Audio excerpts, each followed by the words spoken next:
Bueno, vamos a comenzar la clase de hoy y esta es orientada con el tema de tejidos conectivos con énfasis en matriz extracelular. Tenemos que saber que los tejidos conectivos son sumamente importantes para el organismo debido a que lo que hacen es que conjugan los otros tejidos para formar estos órganos, los aparatos y sistemas, ¿no? Pues al final los tejidos conectivos eso es lo que hacen, ¿no? Y aparte de eso tienen otras funciones sumamente importantes que tienen que ver con el metabolismo y el intercambio de sustancias entre diferentes compartimientos corporales y pues esto es parte de lo que vamos a ver en las clases del día de hoy. Entonces, decir que el tejido conectivo, o también es conocido con el nombre de tejido conjuntivo, es en su mayoría procedente de mesodermo, aunque tenemos algunos componentes que también son procedentes de ectodermo y muy poco del endodermo, pero en general es procedente del mesodermo y el mesodermo va a desarrollar o va a formar otro tejido que es conocido con el nombre de mesénquima, ¿ok? Entonces, el mesénquima, a manera general, vamos a decir que es procedente del mesodermo, aunque hay otro mesénquima que es principalmente el mesénquima que está en la cabeza de los individuos, ¿verdad? O en el caso del embrión feto, ¿verdad? Este mesénquima es conocido con el nombre de ectomesénquima y es procedente del ectodermo, ¿no? Entonces, el mesénquima en general es el tejido eh, que sigue siendo un tejido indiferenciado, pero que ya tiene una base genómica específica para diferenciarse en cualquier otro tipo de tejido conjuntivo. Entonces vean ustedes que el tejido conjuntivo lo vamos a clasificar desde el punto de vista general en tejido conjuntivo, tejido conectivo propio y el tejido que es especializado, ¿no? El tejido especializado, pues vamos a tener clases posteriores para conocer muy bien cuál es este tejido conectivo especializado y pues a manera de introducción y de adelanto mencionar que el tejido conectivo especializado es el que tiene funciones básicamente específicas, como su nombre lo dice, como por ejemplo el hueso, ¿verdad? Que tenemos, que es la función básica, es, por ejemplo, el sostén y soporte del organismo, pero también tiene otras funciones más específicas, como por ejemplo el almacenamiento de calcio, ¿verdad? Cuando hablamos del metabolismo de la matriz extracelular de este mismo tejido. El tejido entonces, tejido conectivo, en general, vamos a decir que va a estar formado por una matriz que recibe el nombre de matriz extracelular y por células del tejido conectivo.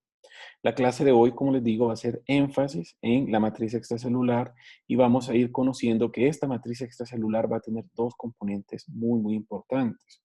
Uno se llama sustancia fundamental amorfa, conocido también con el nombre de sustancia base, y la otra es la sustancia fundamental formada o conocida también con el nombre de fibras.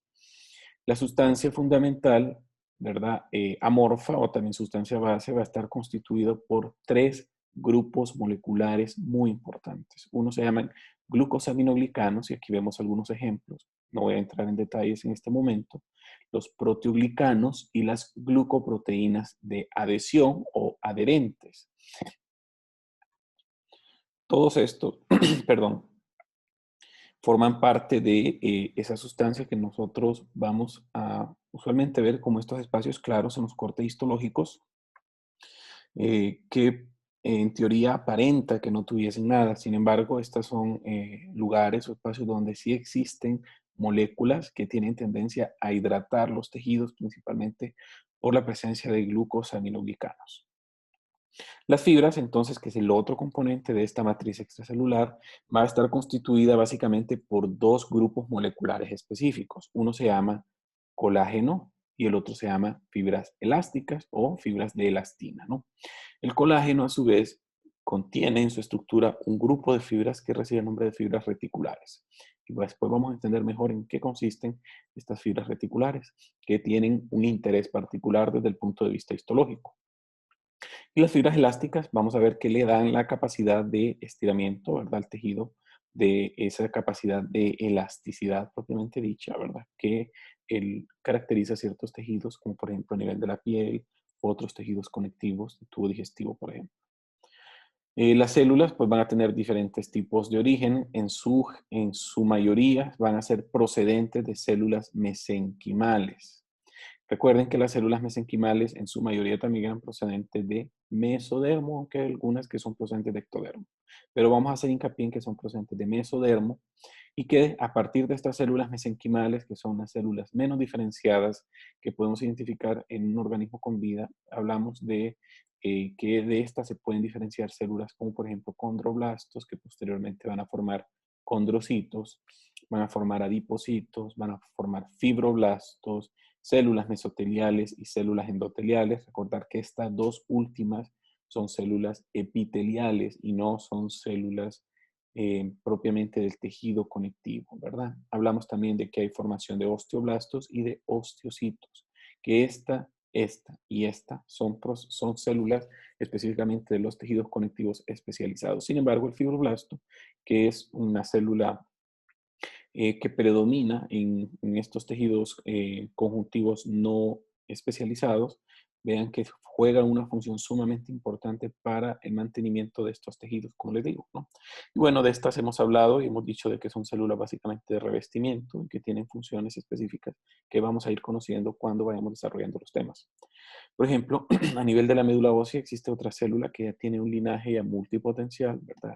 Algunos dicen que es totipotencial, ¿verdad? Que serían las células STEM de la médula ósea y que estas pueden formar otros elementos del tejido conectivo, principalmente si hablamos de los famosos leucocitos. Los leucocitos también pueden ser parte de un tejido conectivo. Y hablamos específicamente de un tejido conectivo especializado, que es el de la sangre, ¿ok? Que la sangre es un ejemplo también de tejido conectivo especializado, así como todos los elementos de la médula ósea también son parte del tejido conectivo. Y vean ustedes que a partir de estas células también pueden aparecer otros componentes del tejido conectivo. Y hablamos, por ejemplo, del macrófago, que es una célula que se encarga de la fagocitosis a nivel de los tejidos conectivos. Hablamos también de los mastocitos, que son importantes también para los tejidos conectivos, y del osteoclasto. El osteoclasto también es muy importante a nivel del hueso y este tiene funciones de reabsorber el hueso, ¿no? Los otros leucocitos, como por ejemplo basófilo, eosinófilo, neutrófilo, etcétera, todos los que vemos aquí, así como las células, los eritrocitos o las red blood cells, estas células en general son parte de la sangre. Recordar que la sangre está en el sistema circulatorio, ¿verdad? Es un líquido, es un tejido líquido, ¿verdad? Pero también es un ejemplo de tejido conectivo y pues este es un tejido sumamente especializado que tiene funciones básicas y que también en ellas intervienen las funciones inmunitarias que vamos a ver y vamos a profundizar más en el segundo parcial. Las funciones generales de los tejidos conectivos ya sabemos que forman este soporte estructural, no solo el hueso, sino que los otros tejidos conectivos también forman parte de este soporte estructural. Por ejemplo, el hueso, ¿verdad? Que se va a unir a través de un tejido conectivo con el músculo, ¿verdad? Esos forman los famosos tendones, ¿no? Sabemos que sirve de medio de intercambio para nutrientes, por ejemplo, la sangre, ¿verdad? Los tejidos conectivos en general forman una especie de medio que a través de él se da la difusión de gases, por ejemplo, de moléculas que sean importantes para la célula. También interviene en el sistema de defensa y protección del cuerpo, y lo que les hablaba, ¿no? De estas células, principalmente de estas células sanguíneas que tienen que ver con respuesta inflamatoria, con sistema inmunitario, ¿no? También es importante para los depósitos de grasa, ¿verdad? Recordar que el depósito de grasa es un sitio muy importante para reserva de energía. Entonces ven ustedes que realmente el tejido conectivo tiene funciones, estas son funciones muy generales, pero a medida que vayamos conociendo cada uno de estos tejidos, pues vamos a ir entendiendo mejor cuáles son sus funciones. Y es esto lo que vemos en un tejido conectivo, ¿no? Vemos las fibras, que aquí se miran, algunas se miran rosadas, un poquito gruesas, como estas, por ejemplo. Esas serían fibras de colágeno. También podemos identificar algunas fibras que se miran alargadas, un poquito más oscuras, y son sumamente delgadas, pueden ramificarse como estas, por ejemplo, son fibras elásticas. Vemos este espacio que hay entre las fibras. Este espacio representa lo que en el tejido vivo aquí estaría y conoceríamos con el nombre de sustancia base o sustancia fundamental amorfa. Y luego vemos el núcleo de algunas de las células que forman parte del tejido conectivo. Algunas de ellas son leucocitos y otras son células inmóviles del tejido conectivo que después vamos a profundizar. ¿Ok? Y estas células entonces se organizan para formar cualquiera de estos tejidos que estamos viendo acá, por ejemplo, tejidos que son sumamente fibrosos, ¿verdad? Los vamos a llamar con el nombre de tejidos densos. Hablamos también de algunos tejidos laxos, ¿verdad? Que usualmente son tejidos con pocas fibras, ¿verdad? Por eso son menos fibrosos, aunque sí tienen fibras, pero estos tejidos usualmente los conocemos como tejidos laxos. Y luego hablamos de tejidos especializados como por ejemplo el de la sangre, el del hueso, el del cartílago y el tejido adiposo, que ya tienen funciones más básicas, ¿verdad? Más importantes y específicas para cada uno de estos tejidos, ¿no? Entonces empezamos a hablar de la matriz extracelular, es lo que nos vamos a enfocar en esta clase, entender en qué consiste la matriz extracelular. Y la matriz extracelular es eso, ¿verdad? Es todo el espacio que hay afuera de la célula. Y afuera de la célula lo que encontramos básicamente son fibras y la sustancia base o sustancia fundamental amorfa.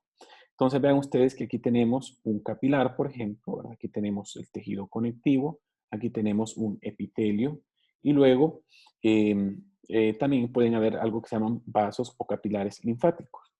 Aquí entonces está el tejido conectivo. El tejido conectivo se caracteriza porque es un tejido sumamente vascularizado y a través de estos vasos sanguíneos llega el oxígeno al tejido conectivo y luego de este tejido conectivo el oxígeno tiene que llegar a los epitelios. Recuerden que los epitelios es un tejido, ¿verdad? Son células que no tienen conexión ¿verdad? Un contacto directo con los capilares porque dijimos que era un tejido avascular.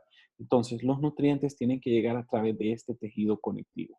Entonces, este tejido conectivo, es decir, esta sustancia base, ¿verdad? Es muy importante porque mantiene hidratado el tejido y permite que el oxígeno o los gases procedentes de estos capilares lleguen a través de difusión hacia las células epiteliales.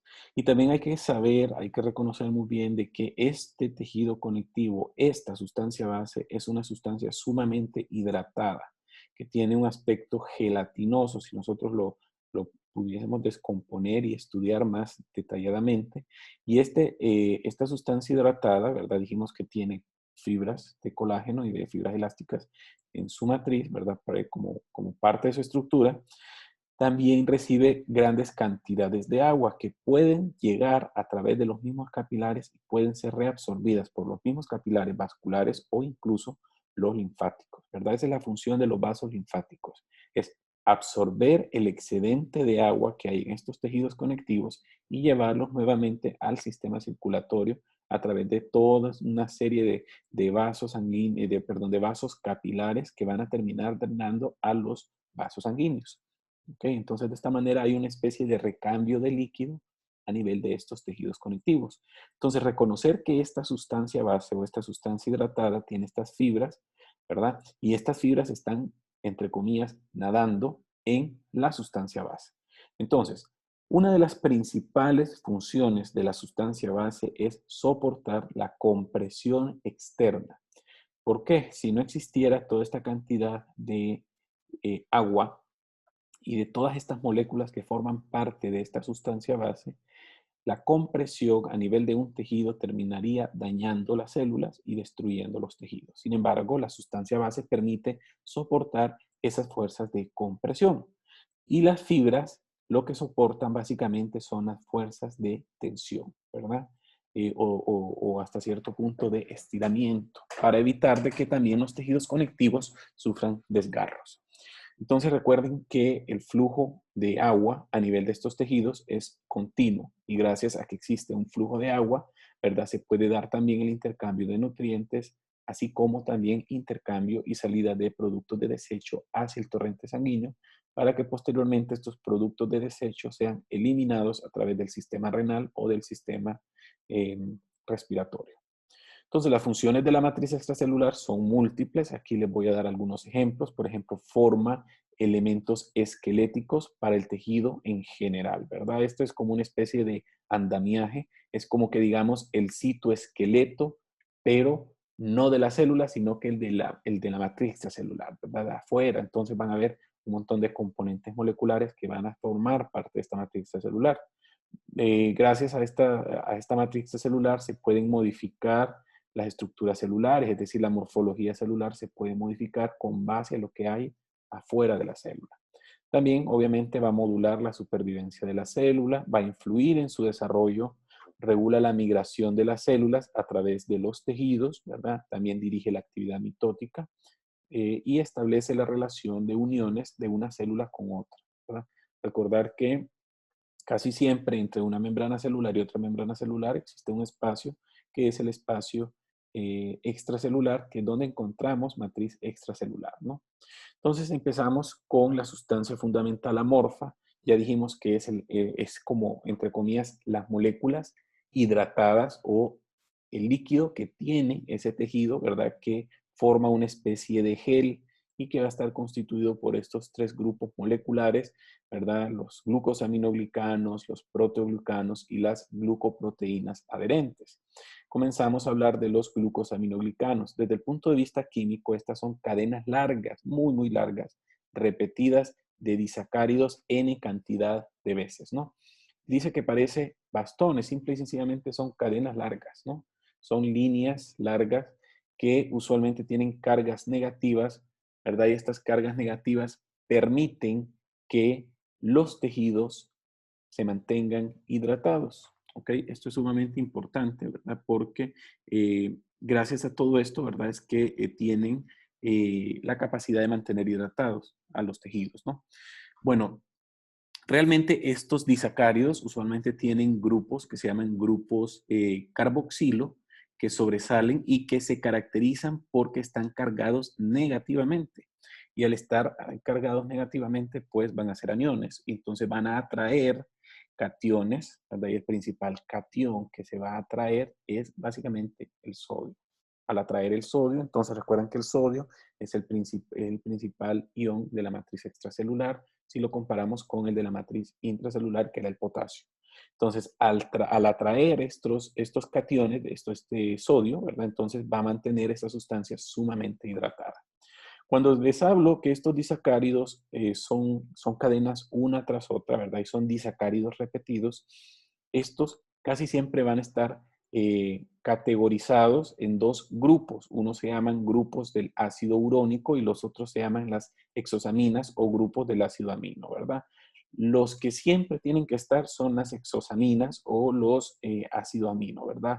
Y los ejemplos básicos de estos disacáridos que siempre tienen que estar presentes en estas moléculas son el N-acetilglucosamina y el N-acetilgalactosamina. Estos son los disacáridos que siempre se tienen que encontrar, ¿verdad? Mejor dicho, las exosaminas que siempre se tienen que encontrar en una molécula de glucosaminoglicanos para formar parte, ¿verdad?, de esta estructura molecular, como les he mencionado. Y la otra serían las del ácido urónico, en los cuales mencionamos el ácido de glucurónico y el ácido L-hidurónico, ¿verdad? Estos son otros ejemplos también de moléculas eh, glucosadas que ayudan a formar estos glucosaminoglicanos.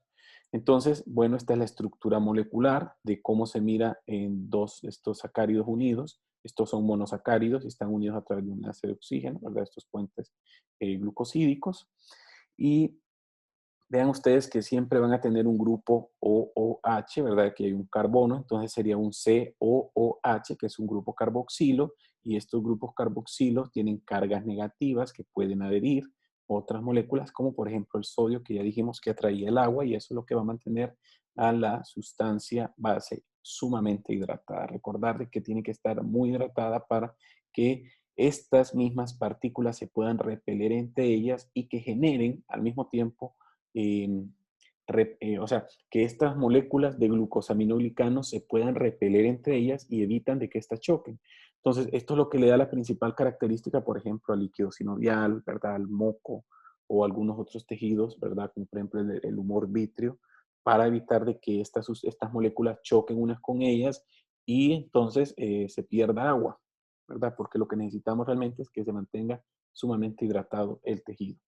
¿Cuáles son los ejemplos desde el punto de vista molecular de los glucosaminoglicanos? Y esto los tenemos que conocer muy bien.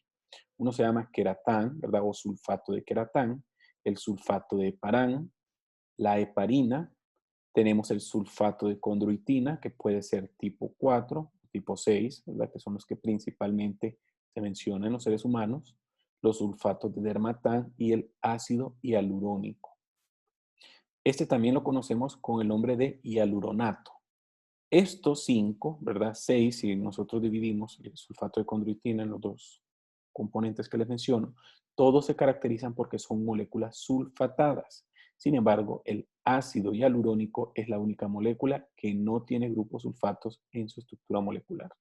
Y aquí vemos, por ejemplo, cómo se conjugan estos disacáridos. Por ejemplo, para formar un sulfato de condroitina es necesario unir un N-acetilgalactosamina con un ácido glucurónido. O, por ejemplo, un dermatansulfato, unimos un N-acetilgalactosamina con un ácido hidrónico o un ácido glucurónico, ¿verdad? Cualquiera de estos dos. En el caso del queratansulfato, nosotros unimos un N-acetilglucosamina y una galactosa, por ejemplo, ¿verdad? Recordar que este es el que siempre tiene que estar adherido a esta molécula, ¿no? Y aquí vemos otros ejemplos, por ejemplo, la heparina y el heparansulfato, ¿verdad? Que tienen estructuras muy similares. Vean ustedes que tiene un N-acetilglucosamina y un ácido didurónico o glucurónico, ¿no? Y en el caso del hialuronato, el N-acetilglucosamina se va a unir a un ácido glucurónido y ver que la molécula a este nivel no tiene el grupo sulfatado que debería tener, por lo tanto, eso lo convierte en un hialuronato o un ácido hialurónico.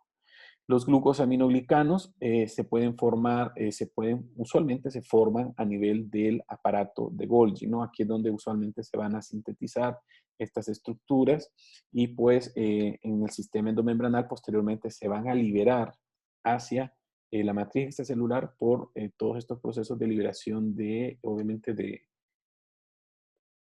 exocitosis que habíamos mencionado anteriormente. Sin embargo, hay un glucosaminoglicano que no se va a sintetizar a nivel del aparato de Golgi. ¿Okay? Este es el famoso hialuronato. Y el hialuronato se sintetiza, ¿verdad? Y se forma específicamente en el citoplasma, ¿ok? Y en el citoplasma es donde usualmente encontramos estas moléculas de monosacáridos, ¿verdad? Que usualmente son exosas. Entonces, se unen a una enzima que a la vez es una proteína transmembranal que se llama hialuronato sintasa. ¿Ok?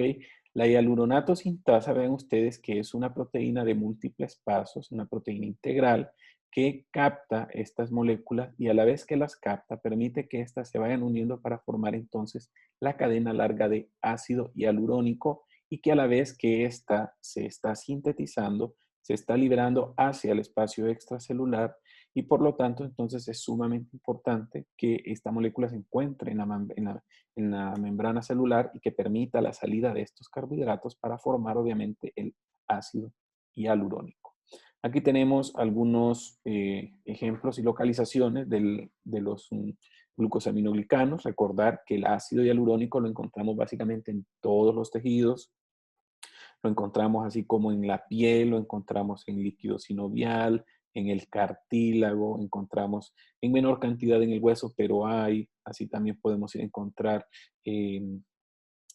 ¿cómo se llama?, en las paredes de los vasos sanguíneos, en el músculo, etcétera. Es decir, el ácido hialurónico es el glucosaminoglicano que prácticamente lo encontramos de manera global a nivel de todos estos tejidos conectivos que vamos a observar en el cuerpo, ¿no? El sulfato de queratán, ya sea tipo 1 o tipo 2, usualmente lo encontramos a nivel de la córnea y del cartílago. El sulfato de parán lo encontramos en lámina basal de los epitelios, principalmente en vasos sanguíneos y en pulmones. Luego tenemos la heparina, ya sea al 90% o al 10%, dependiendo, ¿verdad? Eso es variable, qué tan concentrada se encuentra. La encontramos comúnmente en los gránulos de los mastocitos, que son unas células importantes para los procesos de la alergia, también a nivel del pulmón, de la piel y del hígado, ¿no? Estos son importantes porque mantienen la viscosidad sanguínea, ¿verdad? De alguna u otra manera evitan la formación de coágulos intravasculares. Luego tenemos el sulfato de condroitina, ya sea 4 y 6, ¿verdad? El 4 lo encontramos en cartílago, en la córnea, en huesos y en los vasos sanguíneos. En el caso del sulfato de condroitina lo encontramos en la gelatina de Wharton, en los vasos sanguíneos y en el cartílago, ¿no? El sulfato de dermatán es comúnmente encontrado a nivel de las válvulas cardíacas, de la piel y de los vasos sanguíneos. ¿Ok? Estas son algunas localizaciones de los glucosaminoglicanos a nivel del cuerpo, ¿no? Los proteoglicanos son moléculas muy similares, sin embargo, para formar un proteoglicano requerimos un centro proteico, que es este que vemos acá, este es un centro proteico o un eje proteico que se va a encargar de unir, ¿verdad? Otros ejes proteicos que son estos que vemos acá.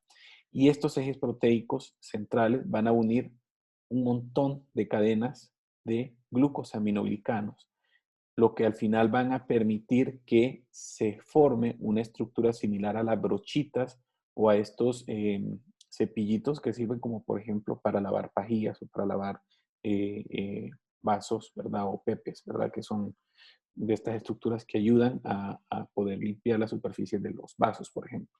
Entonces vean ustedes que forman estas brochitas que son sumamente eh, variables, ¿no? Una molécula de otra puede variar, sin embargo, hay algunas características que vamos a mencionar para entender mejor la diferencia entre algunos tipos de proteoglicanos. Entonces, cada uno de estos es un proteoglicano. Este sería un proteoglicano, este sería otro proteoglicano, este es otro proteoglicano.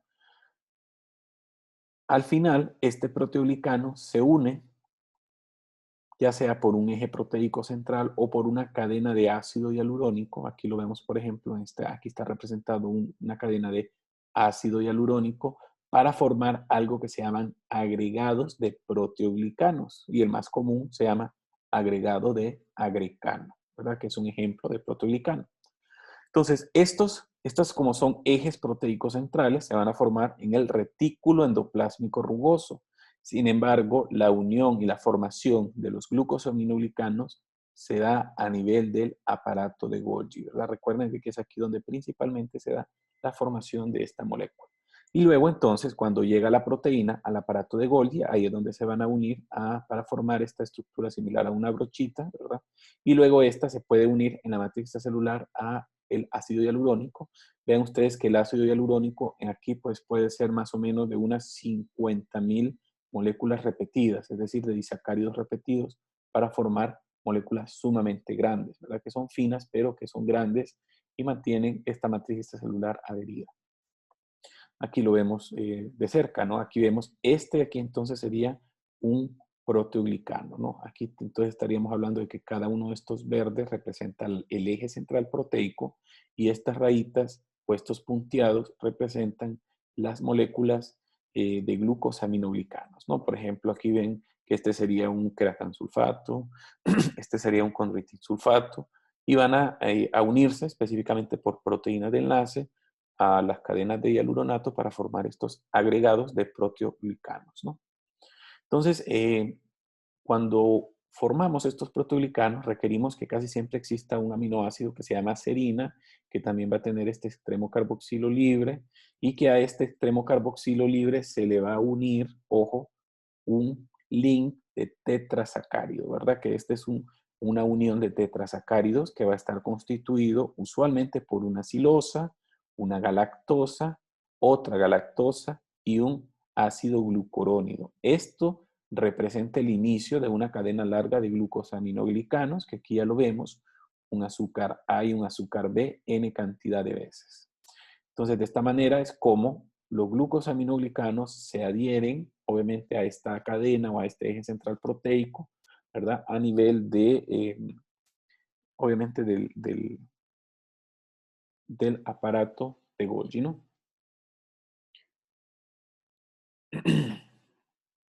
Pueden existir otras modificaciones de membrana, otras modificaciones posttraduccionales a nivel de estos carbohidratos. Recordad que aquí es donde se dan los procesos de sulfatación, ¿verdad? A través de varias enzimas, ¿no? Que pues, no vale la pena mencionar en este momento, ¿no? Entonces vean ustedes que desde el punto de vista estructural, vemos, por ejemplo, este sería un agrecano, ¿verdad? Un agrecano tiene un eje proteico central y tiene glucosaminoglicanos de sulfato de keratán y sulfato de condroitina. Y todos estos se unen para formar entonces agregados grandes de estos de agrecan, ¿verdad? Entonces estos agrecan se pueden unir posteriormente, así como lo teníamos en esta imagen acá atrás, para formar estos agregados de proteoglicanos. Y si estos son agrecanos, entonces se van a llamar agregados de agrecanos. Podemos tener, por ejemplo, las decorinas. Estos se caracterizan porque usualmente tienen una cadena corta de sulfato de condroitina. Aquí tenemos, por ejemplo, el Versican, que es otro ejemplo, ¿verdad? Ven ustedes que tiene menor cantidad de moléculas de de glucosaminoglicanos y usualmente son más largos, ¿verdad? Y no tienen estos sulfatos de queratán, ¿verdad? Entonces, esto es una diferencia entre un agrecano y un versicano, por ejemplo.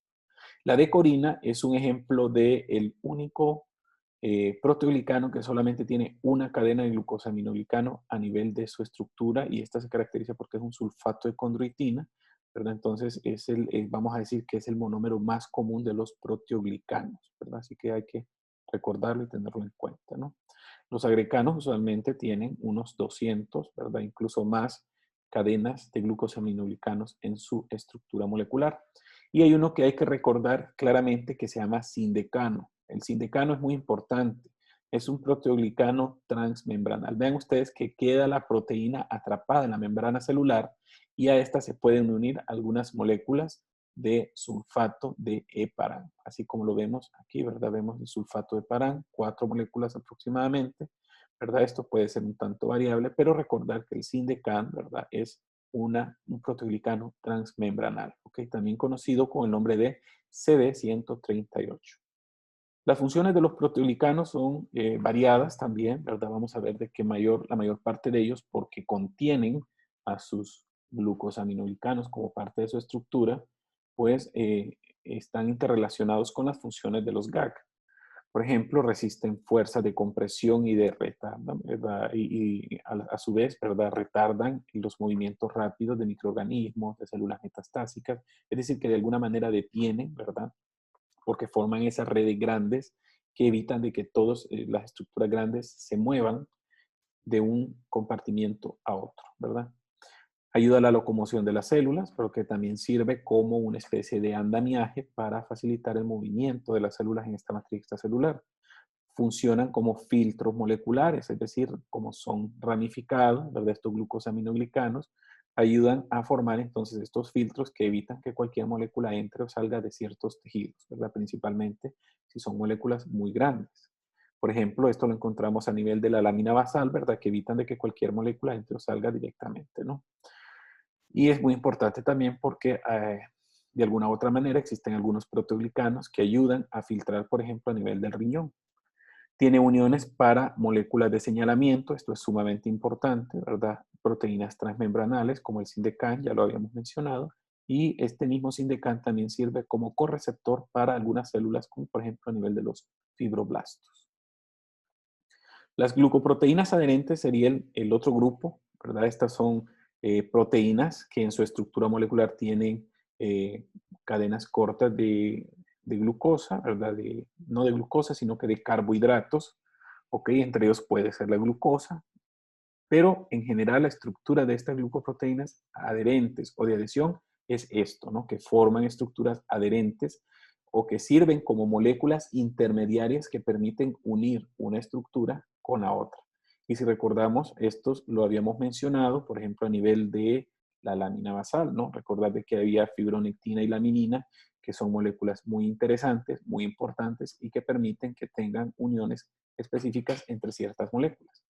Entonces sirven como sitios de unión para componentes de la matriz extracelular y en especial a las integrinas de la membrana celular para que facilite la unión de la célula con la matriz extracelular. Entonces, por eso les digo, sirven de intermediarios de la unión, ¿verdad? De estos componentes. Y aquí vemos, por ejemplo, una molécula alfa, una integrina, y aquí tenemos una molécula de colágeno. Y vean ustedes cómo, por ejemplo, esta que es la laminina, la amarra y se encarga de cerrar, ¿verdad? Cerrar la unión entre estas dos moléculas y por eso sirve como una glucoproteína adherente. Entonces aquí tenemos algunos ejemplos, ¿verdad? Por ejemplo, la fibronectina, la laminina, entactina, tenacina, condronectina y osteonectina. Quiero darle énfasis a estas dos que después las vamos a ver específicamente cuando miremos tejidos especializados. La condronectina, el término condro hace referencia a cartílago y el término osteo hace referencia a hueso. Entonces son glucoproteínas adherentes del cartílago, por ejemplo, y esta del hueso. Hay otra que se llama adiponectina, que también es una glucoproteína adherente que encontramos a nivel del tejido adiposo. Aquí vemos, por ejemplo, bueno, aquí tenemos la laminina, que es la que les había enseñado anteriormente, que tenía sitios de unión específicos, ¿verdad? Para las integrinas y para el colágeno, ¿verdad? De la lámina densa. Aquí vemos la fibronectina, que también tiene sitios de unión específicos para colágeno, ¿verdad? Para otros glucosaminoglicanos, ácido hialurónico, ¿verdad? Aquí lo encontramos a nivel de la lámina densa. Entonces, aquí tenemos, por ejemplo, algunos ejemplos. Por ejemplo, la fibronectina específica para tejido conectivo. Esta es sintetizada básicamente por unas células que se llaman fibroblastos y se encarga de unir colágeno con otros glucosaminoglicanos, ¿verdad? Y también une integrinas. Esto es muy importante porque ayuda a mantener la integridad de la lámina basal.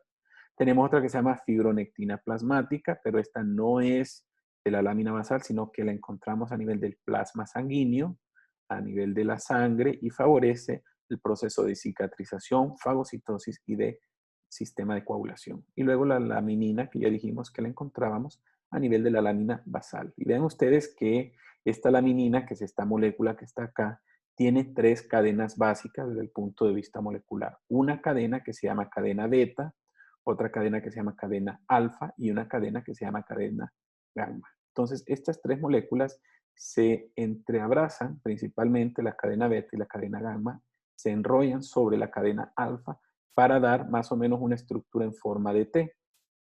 Esta región de acá, específicamente la cadena alfa, tiene sitios de unión para glucosaminoglicanos, ya sean, por ejemplo, sulfato de heparina, ¿verdad? Eh, la heparina como tal, o se habla también del alfa-distroglicano, que lo encontrábamos a nivel del músculo. Entonces, estos, ven ustedes que se unen específicamente a la cadena alfa. Luego tenemos aquí a nivel de la cadena gamma, que tiene sitios de unión que son muy importantes para nidrógeno o para entactina, que también es una glucoproteína adherente muy importante, principalmente en ciertas neuronas, por ejemplo, en algunas neuronas. Luego tenemos esta que sería la cadena beta. La cadena beta tiene sitios de unión para colágeno en general, ¿verdad? Entonces es muy importante para unir moléculas de colágeno.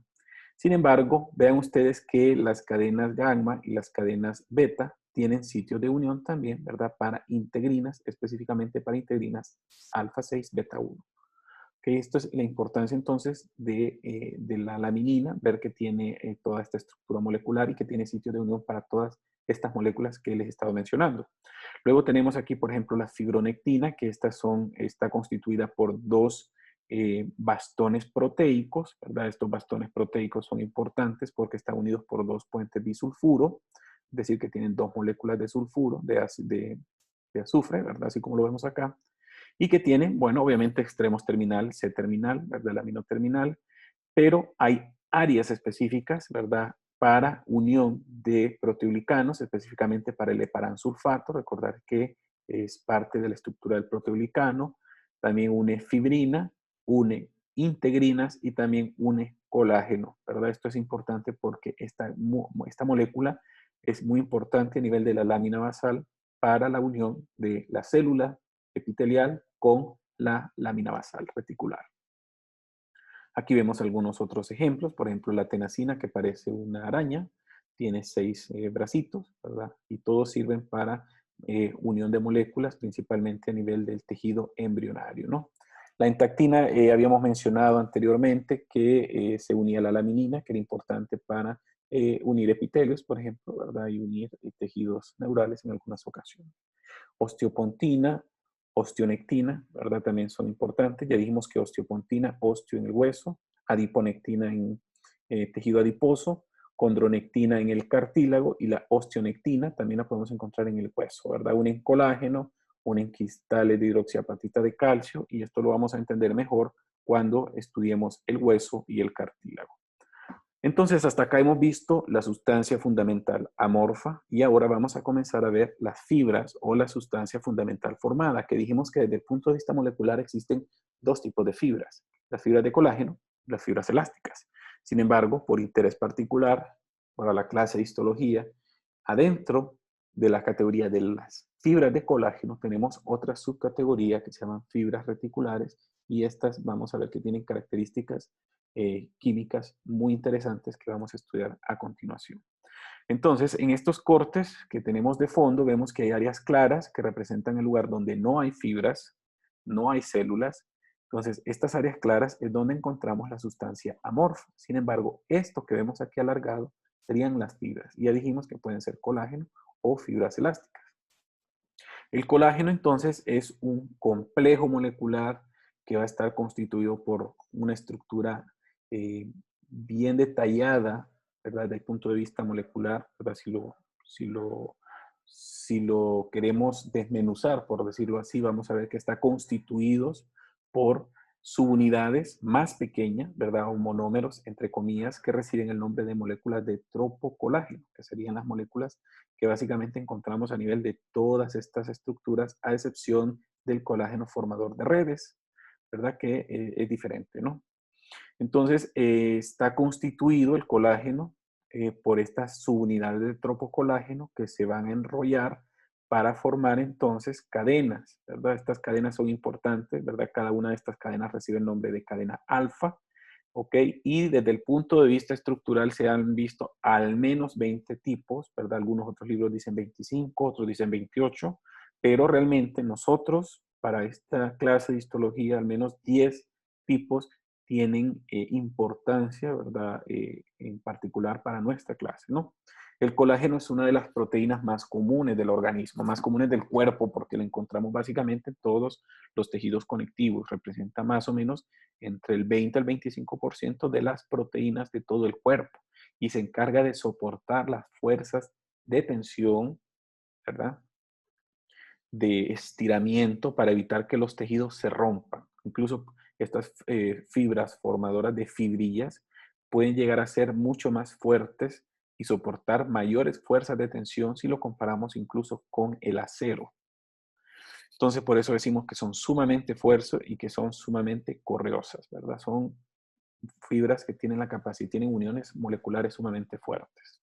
Entonces vean ustedes que desde el punto de vista funcional y cómo se organiza en el colágeno a nivel del cuerpo, vamos a ver que existen 4 categorías básicas. Una se llama colágeno formador de fibrillas, el otro se llama colágeno relacionado a estas fibrillas, luego tenemos el colágeno formador de redes o de geles, y luego tenemos el colágeno transmembranal y vamos a ir entendiendo cada uno de ellos. Aquí tenemos algunos ejemplos y cómo se dan las funciones de estos, ¿verdad? Básicamente el colágeno formador de fibrillas, aquí tenemos los ejemplos, colágeno tipo 1, tipo 2, tipo 3, 5 y 11, ¿verdad? Todos estos son fibras largas de colágeno que se empacan, se hacen gruesas, que ayudan a soportar esta fuerza de tensión, ¿verdad? O sea que resiste mayor a la fuerza del acero inoxidable. Imagínense ustedes la capacidad de soportar estas fuerzas de tensión. Realmente tienen flexibilidad porque si son, no son varillas duras, sino que son fibras delgadas, así que son flexibles. Sin embargo, al ser estiradas y el querer romperse, pues no van a poder romperse, sino más pueden soportarse esas fuerzas de estiramiento o de tracción que hacen a nivel de estas fibras formadores de fibrillas, ¿verdad? Este colágeno formador de fibrillas. Luego tenemos el colágeno que está relacionado a estas fibrillas. Casi siempre se encarga de estabilizar puentes moleculares entre estas fibrillas. Si hablamos, por ejemplo, del colágeno 12 y del colágeno 9. El colágeno 12 se encuentra en la dermis principalmente y se encarga de unir colágeno 1, ¿verdad? Y también encontramos a nivel del tejido placentario. Y en el caso del colágeno 9 lo encontramos uniendo el colágeno tipo 2 a nivel del cartílago. Luego mencionamos el colágeno formador de redes. Existe, por ejemplo, el colágeno 8 y el colágeno 10 que tiene la capacidad de formar redes como más o menos gelatinosas, por decirlo así. Y este difiere un tanto de otros tipos de colágeno, ¿verdad? Como por ejemplo el colágeno formador de fibrillas, debido a que el colágeno formador de fibrillas va a estar constituido por esta molécula que habíamos observado, que se llama el tropocolágeno, ¿verdad? Sin embargo, esta de aquí no son, no están constituidas por tropocolágeno, sino que van a estar constituidas por una molécula que se llama procolágeno, que es un precursor del tropocolágeno. Entonces se forman, se unen en dímeros, el procolágeno, para formar entonces, por ejemplo, ¿verdad? Cualquiera de estos, de este colágeno, o también puede formar colágeno 4 o colágeno 7. Recordar que estos los encontramos en las membranas basales y que se encargan de adherir, ¿verdad? estas redes, ¿verdad? Por ejemplo, el colágeno 7, sabemos que es una especie de fibra de anclaje, principalmente encontradas en la epidermis, y el colágeno 4, que ya sabemos que es un colágeno de la membrana basal que une laminina, por ejemplo, y fibronectina, ¿no? Y en el caso del subtipo transmembranal, que sería la cuarta categoría de colágeno, que vamos a decir que es una estructura collagen-like, es decir, que es tiene una estructura molecular de tipo colágeno, son varias moléculas, ¿verdad?, de colágeno que se encuentran ensartadas, o mejor dicho, como proteínas transmembranales a nivel de la membrana celular, obviamente, y que los ejemplos típicos de esto serían, por ejemplo, el colágeno 13, ¿verdad? El colágeno 17, el 23, ¿verdad? Y se habla también del colágeno 25 como algunos de los ejemplos que les puedo mencionar de estos tipos de colágeno. La síntesis de este colágeno formador de fibrillas ocurre o inicia, mejor dicho, a nivel de retículo endoplásmico rugoso, pero todo, recuerden que inicia a nivel del núcleo, cuando a partir del ADN se forma una cadena de ARN mensajero y que este va a salir. Recuerden que esto se llama transcripción. Entonces, el primer proceso se llama transcripción y este inicia ¿dónde? A nivel del núcleo de la célula. Luego, obviamente, va a salir a través del poro nuclear y va a comenzar el proceso de traducción. Dijimos que para el proceso de traducción, el ARN mensajero tiene que codificar para una proteína que se llama péptido señal. Este péptido señal posteriormente tiene que llegar y ser reconocido por el receptor del péptido señal, ¿verdad? El traslocón, ¿verdad? Y todas estas moléculas que ya dijimos que son necesarias para hacer que este complejo ribosoma y ARN mensajero continúe su síntesis proteica a nivel del retículo endoplásmico rugoso. Y se va a formar una proteína que recibe el nombre de preprocolágeno. El preprocolágeno, entonces, va a sintetizarse en el retículo endoplásmico rugoso. Luego va a iniciar el proceso de hidroxilación, ¿verdad? Este proceso de hidroxilación es un proceso que para él se requiere específicamente el acompañamiento de moléculas o de grupos hidroxilo. Ven ustedes de que para estos procesos de hidroxilación existen varias enzimas, ¿verdad? Que se encargan de hidroxilar específicamente la prolina y la lisina, que son uno de los principales aminoácidos que vamos a encontrar en la estructura molecular del colágeno. Hay una proteína que se llama peptidil prolina hidroxilasa y otra enzima que se llama peptidil lisina hidroxilasa, que se encargan del proceso de hidroxilación que inicia básicamente a nivel del retículo endoplásmico rugoso. Y recuerden de que este es un proceso conocido como modificación post-traduccional, porque ya había ocurrido el proceso de traducción anteriormente. Luego continúan estas modificaciones posttraduccionales y la siguiente modificación es la glucosilación. Recordad que la glucosilación es adherir cadenas glucosadas o carbohidratos a la estructura molecular que ya conocemos, a, esta, a este preprocolágeno, ¿verdad? Entonces aquí se unen moléculas como por ejemplo glucosa y galactosa y que permiten entonces que continúen estos procesos de modificaciones post-traduccionales. Luego llega un punto en el que tres cadenas de preprocolágeno se enrollan unas con otras para formar esta que es una triple hélice para formar una molécula que recibe el nombre de procolágeno. Aquí ya no es preprocolágeno, sino que es procolágeno, cuando ya tenemos tres cadenas alfa, ¿verdad? Enrolladas una con otra, y este proceso también ocurre a nivel del retículo endoplásmico rugoso, ¿no? Aquí entonces actúa una enzima que se llama propéptido o propeptidasa, ¿verdad? Que ayuda obviamente a la formación de estas cadenas de procolágeno, ¿no? Luego, el siguiente paso es la secreción del procolágeno y este lo hace a través de la vía del aparato de Golgi, obviamente, ¿verdad? Y mientras esto va ocurriendo, ¿verdad? Va a darse lo que es la agregación de algunos otros oligosacáridos que pueden ir apareciendo a medida se va dando este proceso de secreción a nivel del aparato de Golgi. Cuando ya se da la exocitosis de esta molécula, de esta proteína, o mejor dicho, de este procolágeno, en la matriz extracelular existe específicamente a nivel de la membrana celular del fibroblasto, que digamos que esta es la célula del fibroblasto donde se está dando la síntesis de este colágeno, existe una enzima que se llama procolágeno peptidasa. Esta enzima se encarga de romper estos enlaces y quitar estos colochitos, por decirlo así. Estos colochitos reciben el nombre de propéptidos. Entonces, al eliminar estos propéptidos, entonces el procolágeno forma algo que se llama tropocolágeno. ¿Ok? Aquí es un paso muy importante porque recuerden que el tropocolágeno es la molécula unitaria para la formación de las fibras de colágeno. Sin embargo, el procolágeno dijimos que era importante para, obviamente, la formación de este colágeno formador de redes, por ejemplo, ¿verdad? Y bueno, entonces una vez que ya se han eliminado estos propéptidos, vean que se puede formar entonces una molécula de mayor tamaño que favorece al ensamblaje, ¿verdad? Del tropocolágeno en una fibra de colágeno. Y así lo vemos, en los cuales se va a ensamblar la cabeza de una molécula de tropocolágeno con la cola de otra molécula de tropocolágeno, permitiendo la formación de un espacio, que es este que vemos acá, que se llaman espacios de intersticio.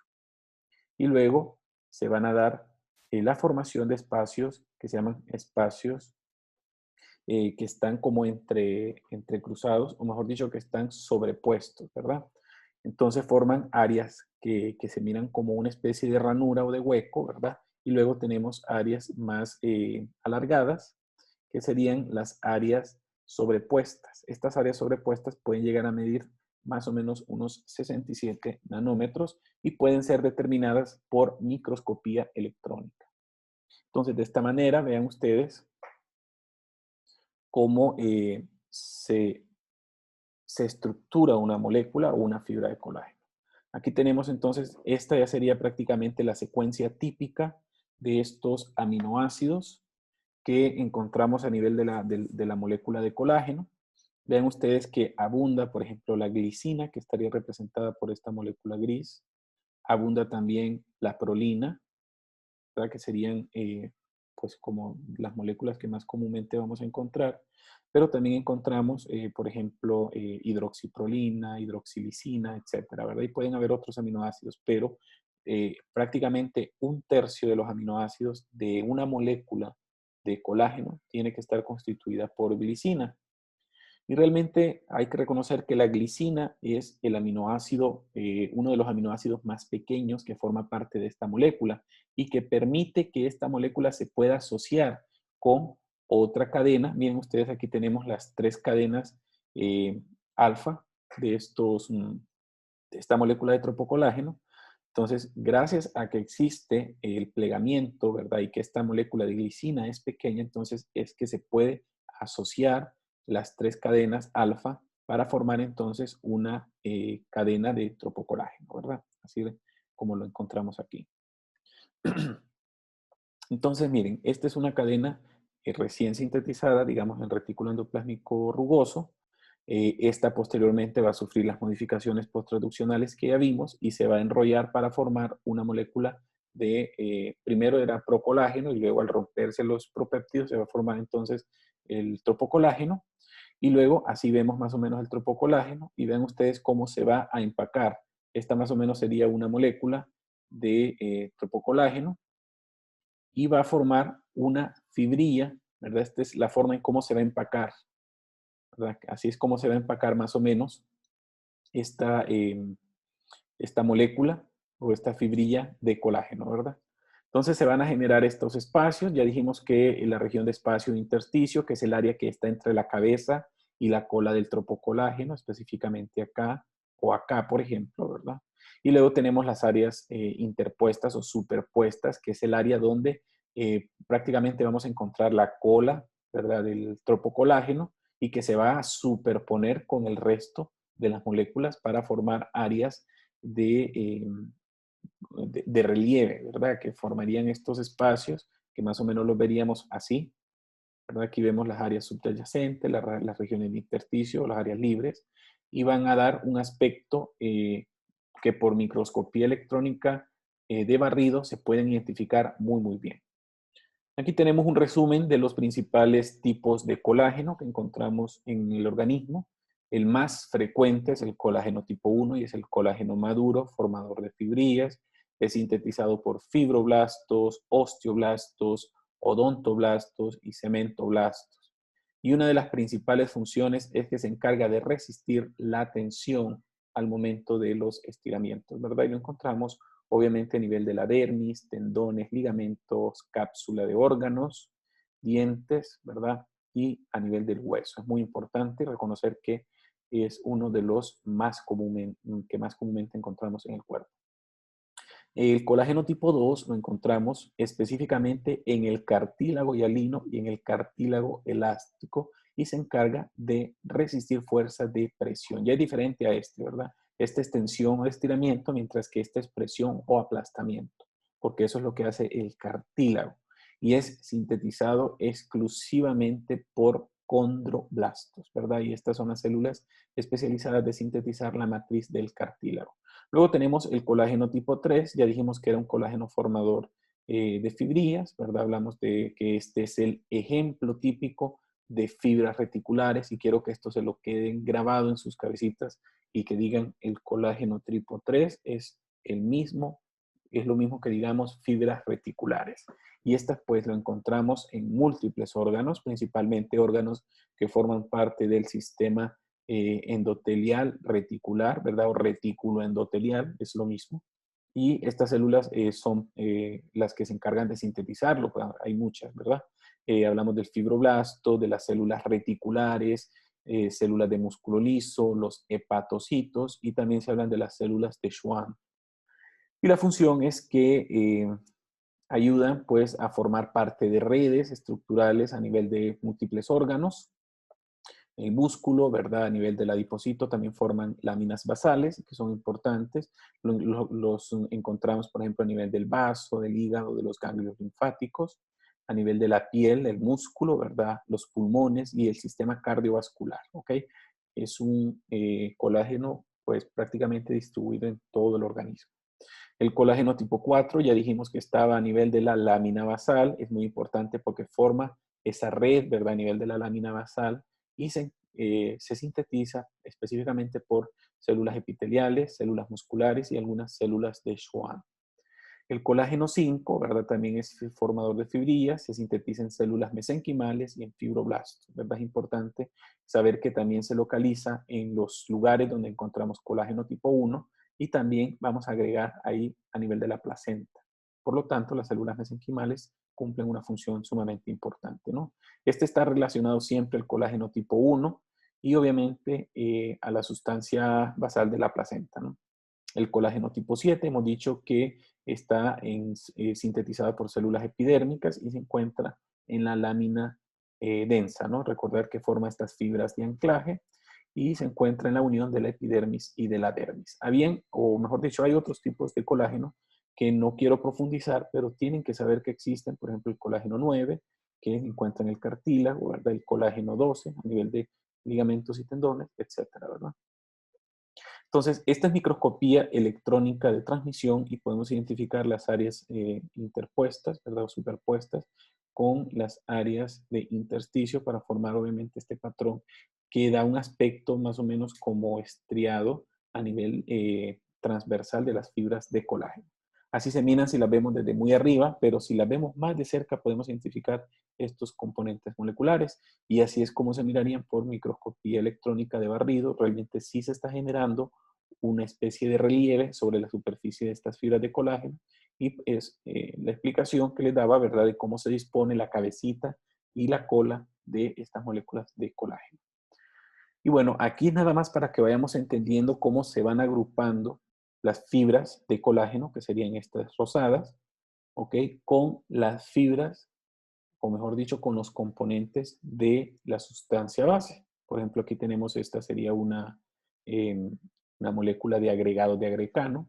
Aquí tenemos, por ejemplo, un monómero de proteoglicano.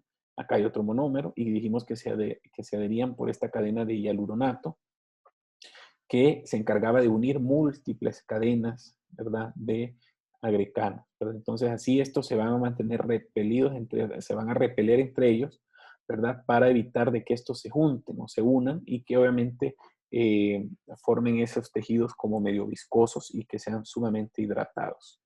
Las fibras elásticas, recordar que son fibras que son sumamente ajustadas, son alargadas, casi siempre estas son muy delgadas y pueden ramificarse. Las encontramos muy comúnmente a nivel de los tejidos laxos y también la podemos encontrar en otros, por ejemplo, como en el ligamento amarillo, ¿verdad? O también lo podemos identificar a nivel de las paredes vasculares. Son lugares pues muy comúnmente identificados.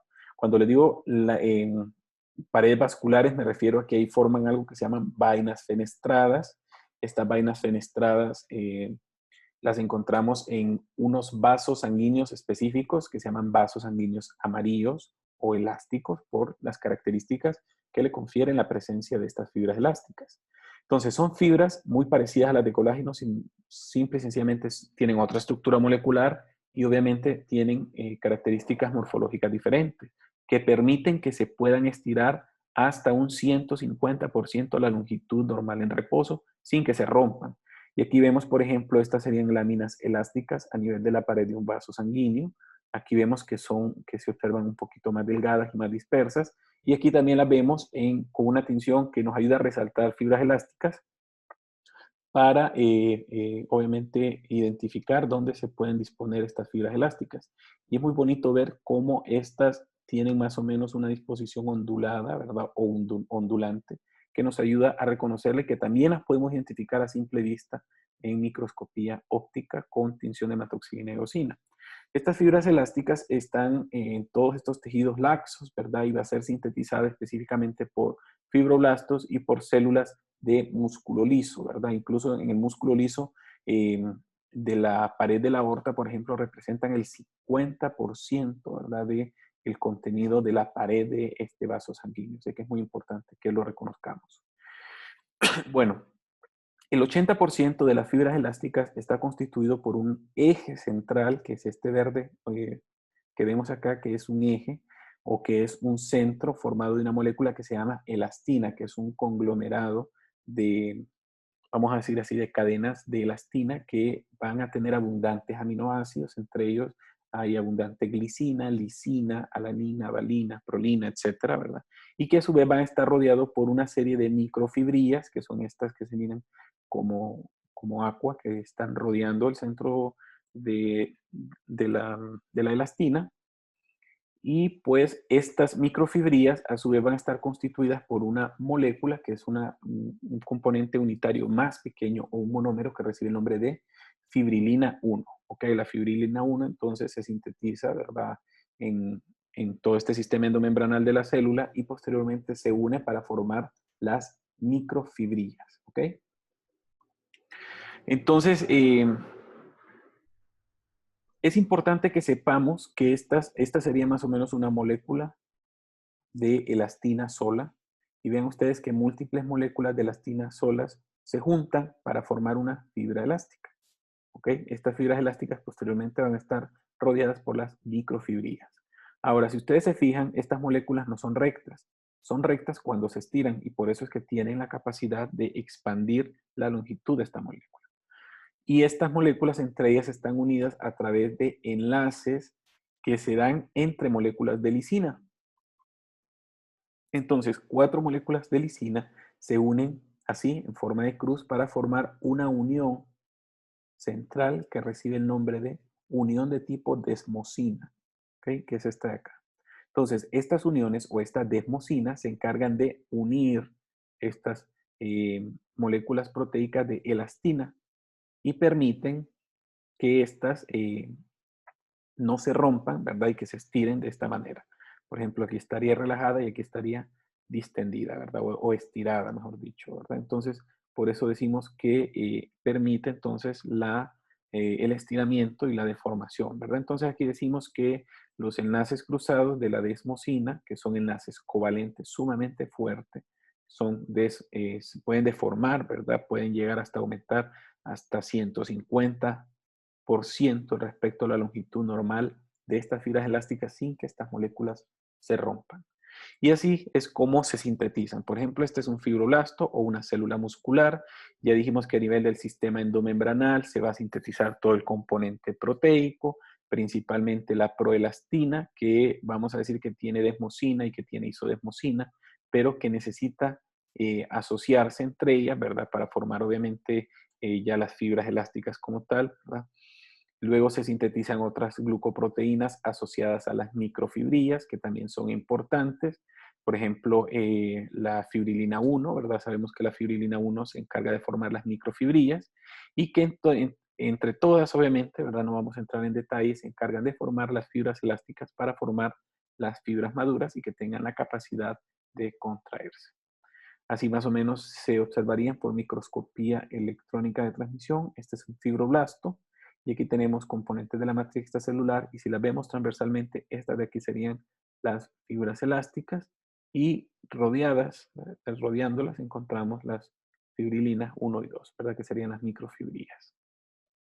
Y por último, vamos a ver hoy las fibras reticulares. Solo recordar que esta es la misma colágena tipo 3, que es muy importante porque forma estas especies de redes cerca de las láminas basales que ayudan a sostener estas células epiteliales, ¿verdad? Y que es sintetizada por células reticulares, células de músculo liso, fibroblastos, ¿verdad? Entre otras células que hemos mencionado y que son muy importantes porque desde el punto de vista histológico nos ayudan a determinar patrones de crecimiento de células, ¿verdad? Así como membranas basales.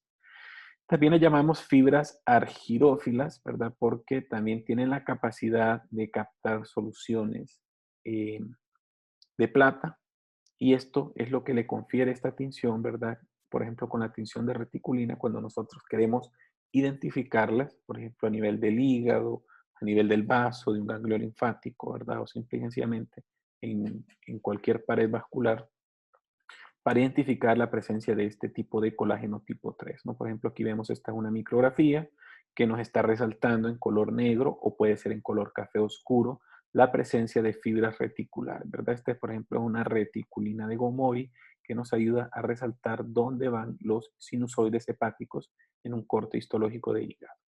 Entonces, bueno, hasta acá hemos terminado la matriz extracelular. Queda pendiente de que estudiemos las células del tejido conectivo, así como la clasificación propiamente del tejido conectivo. Y bueno, nos vemos en la siguiente clase.